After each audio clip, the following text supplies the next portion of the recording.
Finally, let's work out step 5 and finish the proof of the amazing extension theorem. So let's assume that we have a sequence Bn in A mu, so a sequence of mu measurable sets that are pairwise disjoint.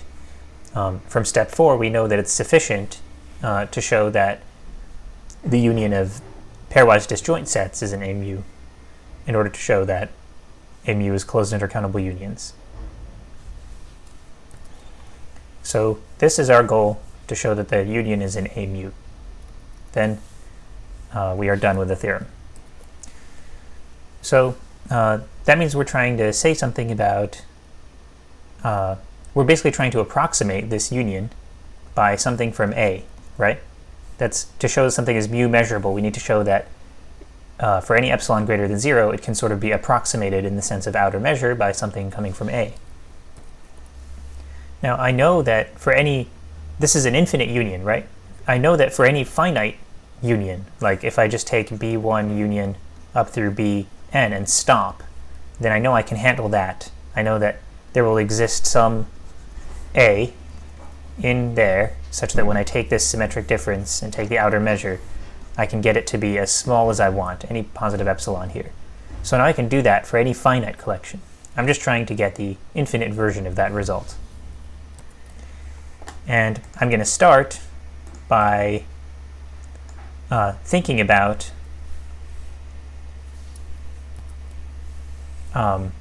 mu star of this union, the outer measure of this union. Okay, so you'll see where this is going in a sec. But a first thought when you think about the outer measure of the union of the Bn's, a first thought is, well, mu star is countably sub-additive, right? So we at least have this inequality.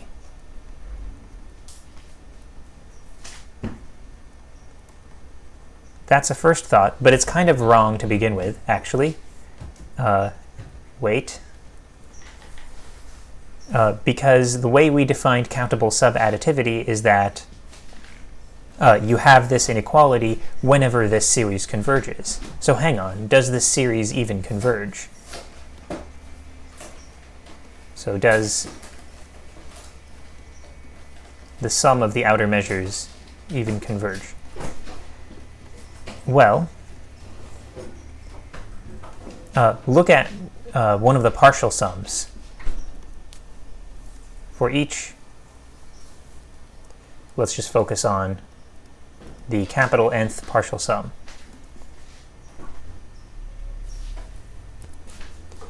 That would be mu star B1, and then add up all the way up through mu star Bn. And this would actually be the same as, so remember we started with pairwise disjoint sets, so this is where we're going to use that. This would actually be the same as mu star B1, now I'm trying to add sets, union up through Bn. Why? Because we proved that mu star is finitely additive at least. So that was step 3. I think it was step 3. Yeah, we proved that mu star is finitely additive. Actually, we already proved mu star is countably additive. That was a consequence of step 3. So we have this. Oh, also, by the way, in this, to try to get this, so big question mark here, and then, wait, we don't know that this even converges, but there's actually another problem, which is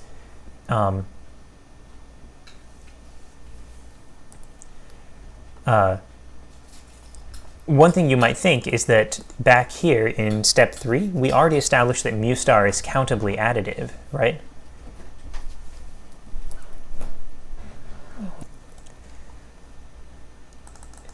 So like, yeah, we know that mu star is countably additive, but that's on a mu, right? We proved it's countably additive on a mu.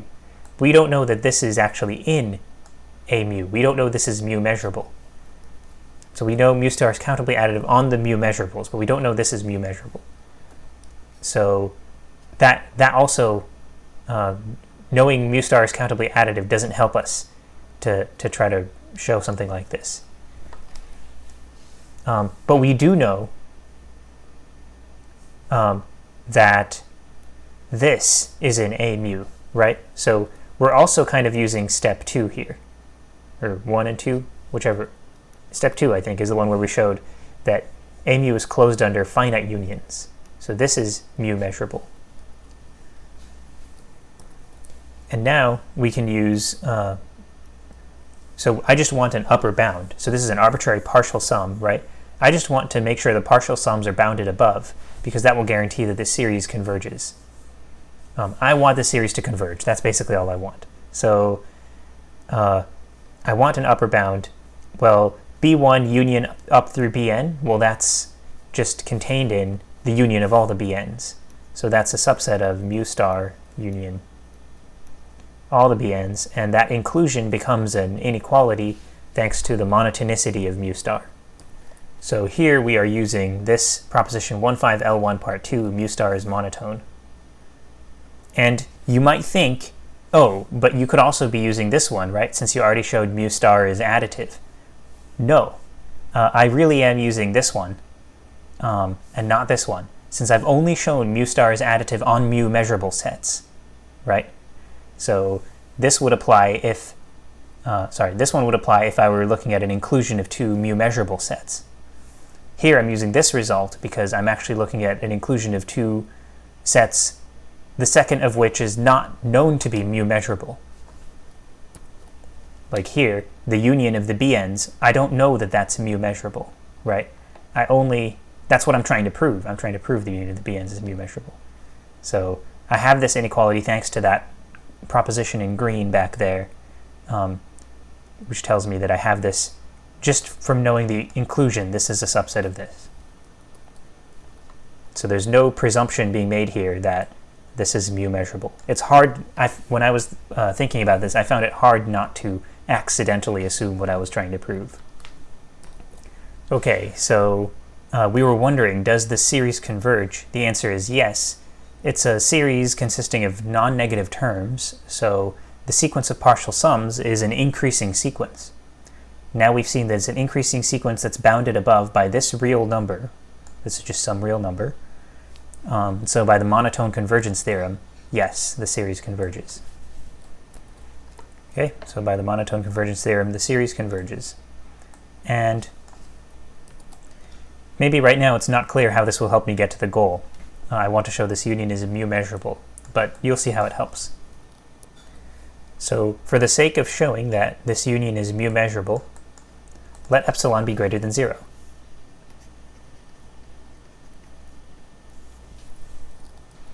Now let me sort of schematically describe our goal. So we want to symmetric difference with something from the original class of sets, something in there, right, in fancy A, such that mu star, we want a symmetric difference, the union of the Bn's, the union of all of them, such that mu star becomes less than epsilon, right? We want to make the outer measure less than epsilon. And what we can do, we can symmetric difference with something from the original algebra of sets, the finite ones, the finite unions, such that mu star is less than whatever we want, let's say epsilon over 2. Okay, I'm going to erase this in a sec. This is just sort of schematic. So we can, by symmetric differencing with something from the algebra of sets, make the outer measure very small for any of these finite unions. So we can do this for any n, right? For any of these finite unions. Well, what about the rest of them? That will be the tail end of a series that converges. So if we can use the convergence of that series, then that can sort of control the rest of them. And that will be the plan. Okay, so let me erase this sloppy stuff here. So first we need to know how far down into the series we need to go before we know that we can control what's left in the series. So there is some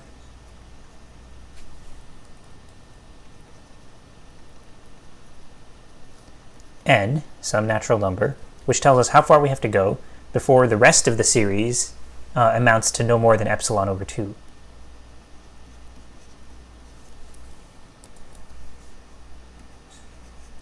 So the sum from n equals big N plus 1 onward, mu star bn, is less than epsilon over 2. Right, because these tail ends, these tails of the sequence, they are this is like the difference between, you could call it the full series. Sorry, I said sequence, I should have said series. It's the difference between the full series, starting from n equals 1 onward, minus the nth partial sum, right? And these, when you say the sequence of partial sums converges to the value of the full series, then you're saying that this can be made smaller than arbitrary epsilon by making n large enough, blah, blah, blah. Okay, you already know this stuff. So we're using the convergence of the series here. So now I know how far I have to look down the series before the rest of the series is under control. And for that for the head of the series, this is like the tail, for the head, that's finitely many things, I can control those in a different way. So B1 union up through Bn, well, that's in our algebra of sets. Not just in the, sorry, it's mu measurable. It's in the larger algebra of sets, because we know it is an algebra of sets. So this is by step 2. I think I was just calling it 2, like that. So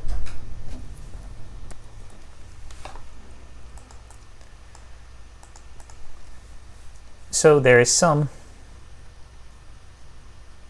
so now I'm going to use mu measurability of this union. There is some A in the original algebra of sets, such that when I take the outer measure of the symmetric difference, A with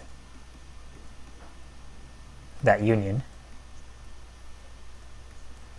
that's less than, and then I can put any positive number I want. I choose to put epsilon over 2. Okay, so here goes. We're about to finish.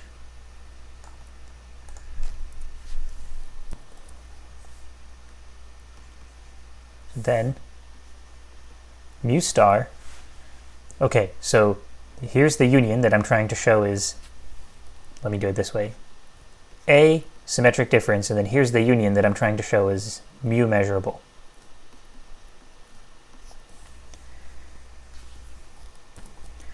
Okay, so first I claim that when A symmetric difference this union, that's contained in what I get if I distribute A, the symmetric difference with A operation, to the union of the first capital N things and then the union of the rest of them.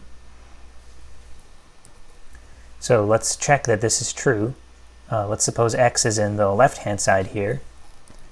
Then there are two possibilities. Either X is in A and not in the union, or X is in the union and not in A.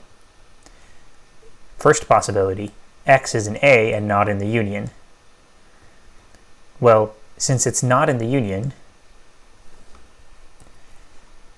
it's not in this finite union either. So since it's in A and not in the finite union, it's in this symmetric difference and therefore in the whole thing. In fact, it also turns out to be in there. Okay, that was the first case. The other case is that X is in the union but not in A. If X is in the union but not in A, then since it's in the union, it's either in the first part of the union, so in here, or in the tail end of the union, so in here. Since it's not in A, if it's in the head, the first part of the union, and not in A, then it's in this symmetric difference. If it's in the tail end of the union and not in A, then it's in this symmetric difference. Okay, so probably you guys can do that yourself. You don't need me to do that, but I just enjoy it. Okay, so we can now use the monotonicity of mu star, since we have this inclusion. So how about I just copy this stuff over? Probably there are not enough parentheses in there to, like, I don't know. I probably need brackets there.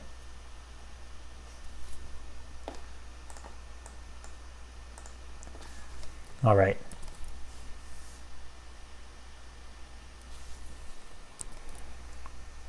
So now, oops. I'm going to use the general countable subadditivity of mu star. So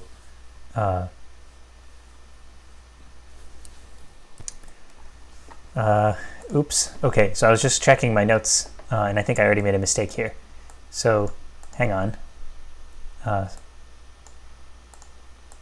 The inclusion that I care about is actually this one. So this is what I had previously written, but actually this works without symmetric differencing with A over here. So this is actually the inclusion I want. All right, so I was just proving the wrong thing there, but I'm not going to do the element chase again. You can do that. I think the same argument I made basically works. Just if x isn't there, then there's two cases, and you can get it to work. So over here, we get this using the monotonicity of the outer measure. All right, that's better. Now using the general countable subadditivity of the outer measure, we can write like this.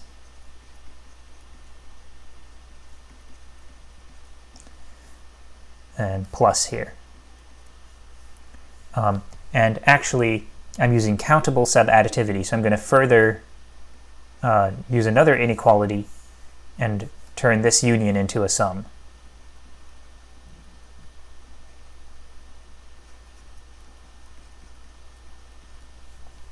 Okay, and you see this is the tail end of our sum that we controlled up here. N was chosen in the first place to get this less than epsilon over 2. And also A was chosen here to get this term less than epsilon over 2.